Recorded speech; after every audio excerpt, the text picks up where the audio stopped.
Hello again, everybody. This is V Harper from supermarcy.com, and welcome back to another 32 Favorite Things video. So last time I tackled about 5 or so topics in the space of 9 minutes, so I'm hoping to basically do the same thing, because once again there's just not enough time left in the world for me to do like 32 singular videos all leading up to my birthday. So without further ado, my next list, and we start with Bollywood.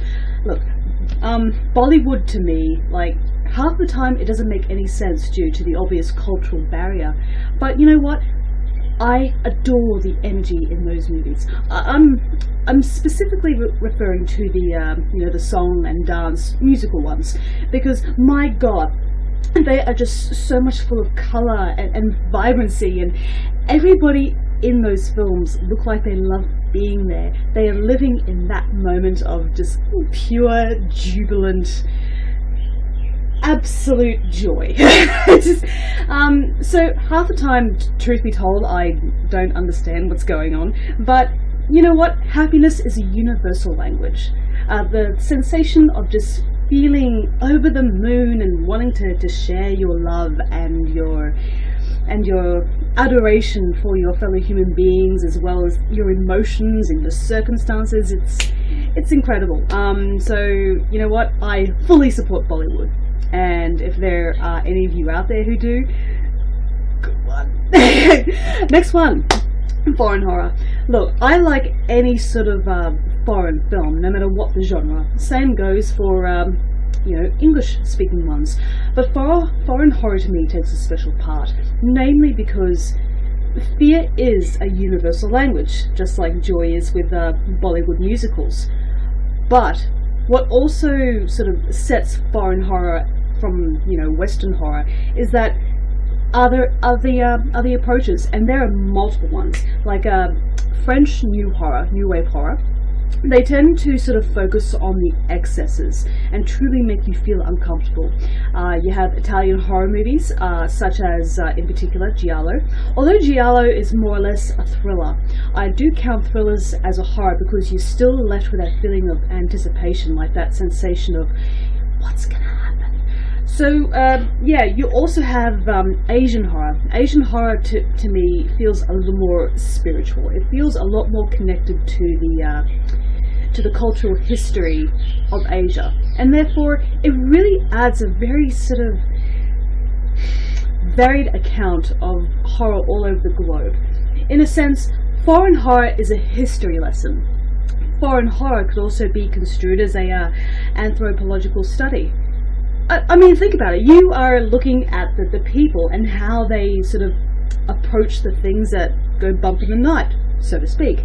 It's all very incredible, and I wish I could talk longer about it, but I just don't have the time.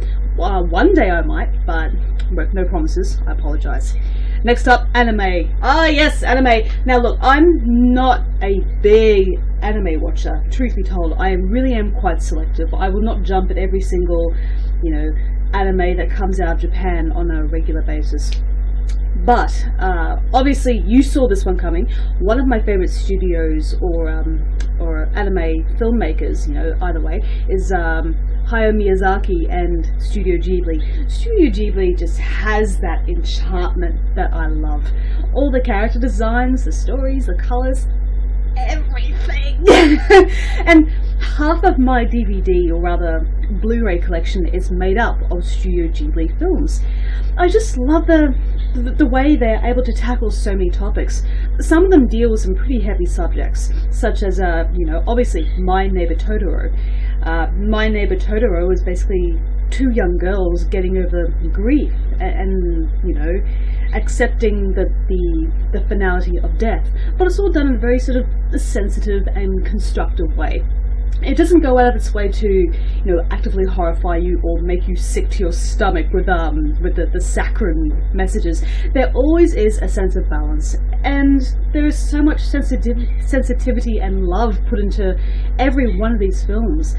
Everybody who works on them, everybody who produces these movies know what stories they're going to tell, and they know their audience. and they're never afraid to sort of, stretch out their wings and, just reach further and further without, imposing themselves on you. It's remarkable. Another one of my favorite anime shows, of course, is Hellsing. Quite a few of you out there who know me know my adoration for Hellsing. And again, I wish I could talk at length about it, but, tempus fugit. But I will one day. I will, and you will see how awesome Hellsing is. If you don't see how great it is, I'll tickle your toes. Okay, next up, telenovelas. Telenovelas are more or less soap operas from overseas. In particular, I'm talking about Spanish and Mexican ones. Holy shit! I love those ones, namely because if you look at something like The Bold and the Beautiful, and the American soap opera, or Home and Away, or Neighbours, or EastEnders, they don't even come close to the cheesy amazement of telenovelas from, say, Spain, Italy, Mexico, all those from those regions, because they're just so outlandish. I saw one episode of which two fully grown, attractive women get into a full-on wrestling fight. I'm serious. They are throwing punches at each other. They are body slamming each other. It's like there's cat fight and then there's bitch fight. And that was a bitch fight. I'm just so in love with how over the top and how, well, I wouldn't say nonsensical, because again, that's more or less a cultural sort of thing. And believe me, if I knew more of what these characters are saying and understood the language and, understood the culture for that matter, I probably wouldn't laugh as hard as I do. But just to see clips of it on YouTube or occasionally on cable television, it's a treat to me, because up until recently, this is going to sound incredibly noobish, but I never even knew they existed. So yes, there is something to be said to watch two fully grown women doing Mexican wrestling moves on each other. Like, full on, luchador shit. It's incredible. I want to meet these people. I really, really do. Okay, so after saying that, I shall go in another direction. Westerns. Westerns were introduced to me by my father. And my father more or less was all into the whole sort of, Clint Eastwood sort of thing. He wasn't so much into the John Wayne or the Seekers. He was more or less into the Sergio Leone stuff. Some John Huston, some of Clint Eastwood's directorial efforts. But some of my favourite Western films are probably the spaghetti Western ones, or High Plains Drifter. High Plains Drifter for me is one of the best Westerns I've seen, which just happens to star Clint Eastwood.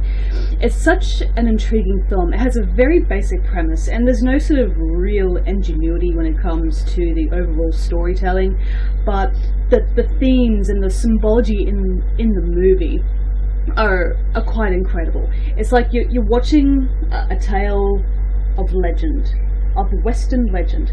That's perhaps no different to what you probably see with, Jason and the Argonauts and Odysseus. It's all just separated by how it's done and the culture and everything like that. But yeah, Westerns have a certain pageantry to them. I remember a friend of mine wording it like that, and that is absolutely accurate. There's something about the mythology of the Western that is brutal, but it's got a sense of majesty to it. The Good, the Bad and the Ugly is an obvious example of this, with its, its sprawling epic length and the three sort of polarizing characters and the music by Ennio Morricone in the Western genre. It is remarkable. You really don't think of anybody else when you think of Western soundtracks. I guess Johnny Cash might count, but I don't know. I don't know what I'm saying. But yes, going back to Westerns. It is a genre I love. And, look, people say that Westerns are dead. I don't think they're dead. But you need to find a proper way to retell them in this day and age. The people aren't as receptive as they used to be, but I do not believe that the Western genre can never be done properly again. It just needs time and it needs love. Just like any other film, it just needs the time to really sort of build up and try to find a way to encompass all of its viewers rather than, selecting the various sorts of demographics. I look forward to the day of which we can all go to a cinema and see a spectacular Western film. So, get on it!